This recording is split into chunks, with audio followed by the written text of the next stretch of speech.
From Glastonbury Pyramid Stage Sunday headliners The Cure, Robert Smith. Good evening. Good evening. And well, a long time no speak. How you been keeping? Are you well? Yeah, really good. Yeah, busy, but yeah, good. And where are you at the moment? Because we were trying to plot where you were flying from, because you've been on a delayed flight from Zagreb, was it? Yes, we played in Zagreb yesterday night, and we just landed in Brussels. We're playing the Werchter Festival tomorrow. So you have an evening off to sort of get settled in. The crew, I suppose, are already setting up, are they? A bit later tonight. Yeah, they let some of them on, but Yeah. I think it's all the festivals seem to have stretched out into kind of 5-day things now, so it's actually quite tricky to get the time to get on stage anymore. Yeah.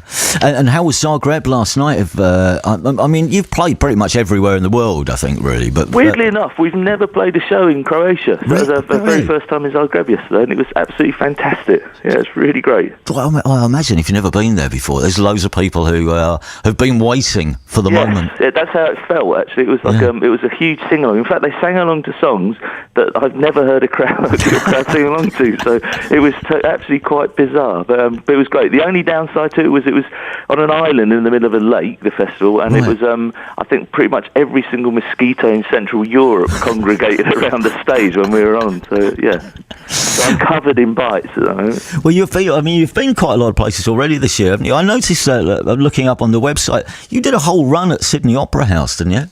Yes, we did 5 nights there playing the Disintegration album. So it was its 30th anniversary this year. I just wanted to do something, and we had a history with the Opera House. We went there a few years ago to do the first 3 albums back to back, and so it's really nice. It's just a nice venue, and it was doing something different to mark that particular anniversary. So yeah, it was good. And what's it like reacquainting yourselves with some of the songs from Disintegration? With Disintegration, it's weird, really, because there's only 3 songs probably out of the 12 that are on the album that we haven't played pretty much on and off throughout the years. Yeah.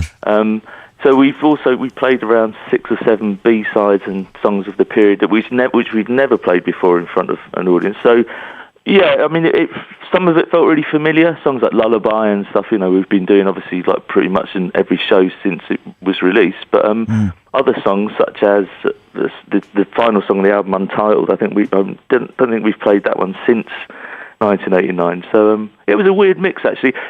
Overall, it was a very it was a strange experience, actually, because it was hard to perform it. Some of the songs that the ones that we'd never done before, it was really actually quite difficult to go back and perform. I don't know why. I don't know. There's a lot of baggage to do with that period of time in my life, I think.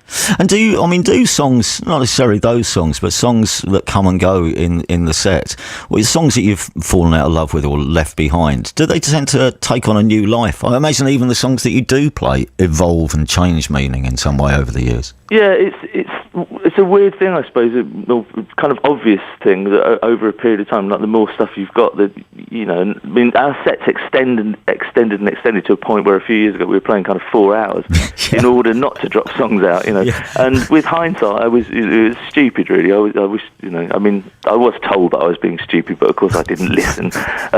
Whereas now we've kind of knocked it back down again now to a much more manageable set length. So, in particular with festivals, you can't really go out and play for like 3 hours plus because everyone would leave. So it's we've kind of streamlined it. So certain songs have to make way, and you kind of, I think the biggest change in me over the last maybe 20 years of performing is that 20 years ago I really didn't care what the audience did or didn't get into. It was entirely selfish. The performance was all about like what I wanted to do, how the band was. And whereas now I'm much more aware that we're playing for people. I want that, because I kind of understand now that if they're into it, it makes the show even better. We get more into it, they get more into it. It's a great kind of feedback loop. And so the show now, I think, is a much more powerful show than perhaps it was.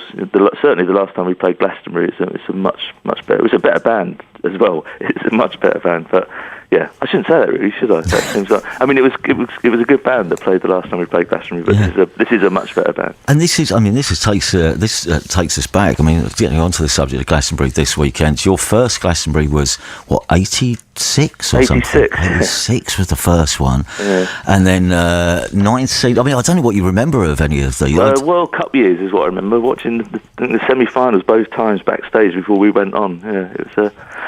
I can never remember the one that was the helicopter landing. It was just like complete mud from beginning to end. that was so it was memorable, but I can't remember which one it was of the three that we played.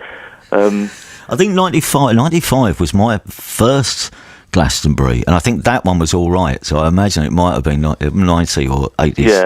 Yeah, it was. Although summer 90 was like, it was probably the 86 one. It might have been the very first one. It was, I suppose at the time, particularly with the first one, it's a milestone. You know, I think pretty much for every artist. I mean, even back then, Glastonbury was a thing. You know, perhaps not the thing it is now, but. It meant an awful lot for us to headline Glastonbury the first time. I think the second time we were probably a little bit too blasé about it. Also, we just changed lineups. It was post-disintegration, weirdly enough, and the band had disintegrated, as I suspected it would. And it came a bit too soon for us. I wasn't really comfortable with that performance. And the 95 one, I think there's a number of reasons why it didn't kind of quite work for us. Although it was okay, 95, it was okay, and it was actually a really nice atmosphere. It was a really good festival, but it wasn't like a high point musically for me. Coming on after Page and Plant and Simple Minds in 95. I don't know, how do you prepare for a festival? I mean, obviously you've done countless, hundreds of these over the years.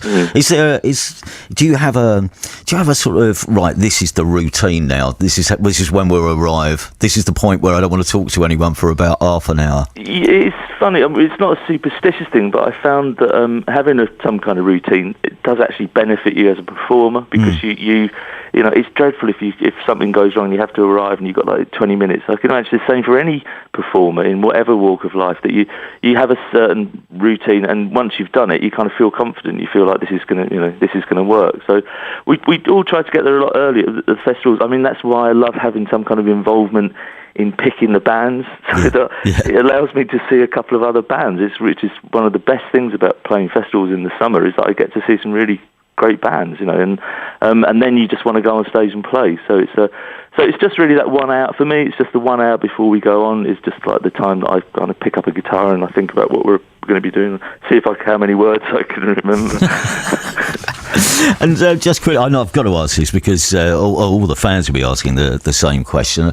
I don't know if there's anything new in the set, or if there's any sign of a new Cure record on the horizon. Yeah, well, we ran through some of the new songs, but I think I've said it once before. I mean, it's really, really slow and doomy, the new album, and we just kind of did it in rehearsal for on the first day, and everyone was looking at each other. I knew what they were thinking, but no one wanted to say it. It's like there's no way we could. It just wouldn't fit.